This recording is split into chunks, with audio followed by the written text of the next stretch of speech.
বর্তমান দেশের পট পরিবর্তনের কারণে দেশে আসতে পারছেন না বাংলাদেশের অলরাউন্ডার সাকিব আল হাসান। পাকিস্তানের বিপক্ষে টেস্ট ম্যাচ শেষে দেশে না ফিরে ইংল্যান্ডের উদ্দেশ্যে রওনা দিয়েছেন সাকিব আল হাসান।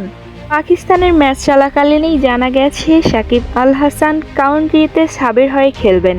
তাই 9 সেপ্টেম্বর সোমবার সারের হয়ে অভিষেক হয়েছে সাকিব আল হাসানের। দীর্ঘ 13 বছর পর কাউন্টিতে ফিরেছেন তিনি। প্রথমবারের মতো টুর্নামেন্টটিতে অভিষেক হয়েছে সাকিব আল হাসানের। ক্যারিয়ারের ডেজ যুগে এসে আবারও স্বাদ পেলেন অভিষেকের। প্রথমবারের মতো বরণ করে নিয়েছে সারে। ওয়েস্ট ইন্ডিজ পেসার কেমার রোসের কাছ থেকে পেয়েছেন অভিষেক ক্যাপ। প্রথম ম্যাচেই ধৈর্যের পরীক্ষায় তিনি পাশ করেছেন। দীর্ঘ 13 বছর পর কাউন্টি ক্রিকেটে মানিয়ে নেওয়ার একটা চেষ্টা। সাকিব আল হাসানকে বল হাতে দেখা গেছে চিরচেনা সেই রূপে। 31.5 ওভার বল করে 97 রান খরচ করে নিয়েছেন 4টি উইকেট। সাকিব আল হাসানকে তৃতীয় বোলার হিসেবে ব্যবহার করেন সারের অধিনায়ক ররি বার্নস। সব মিলিয়ে 317 রানে বড় সংগ্রহ গড়েছে সমারসেট।